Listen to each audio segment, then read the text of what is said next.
all on board. Amafilimu wesiNdebele sekanesikhatha khutshwa kodwa nakhanga binethuba lokuvezwa kangako ngombana izinga lawo beliphasi. Mvanje kuphelile konke lokho ngombana ahlonyiswe ngeensetjenziswa ezibukhali. Ihlangano yamafilimu enarheni le i-National Film and Video Foundation ithi ikubone kufanele ukuthi basekele indawo ezisemakhaya emakhonweni abanawo. Okusemqoka kakhulu kuthina ukwenza izinguquko kulomkhakha wakafilimu.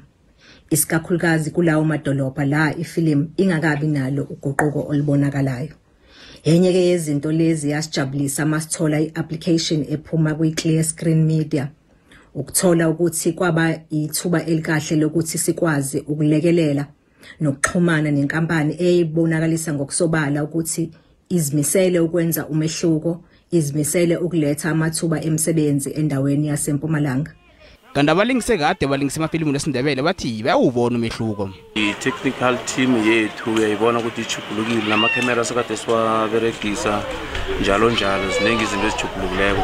Kusho ukuthi kubonakala vele sikhula unangendlela esathoma ngayo kungesayabani. Njenganje sesihlangana nabo abadlali abasezingeni eliphezulu.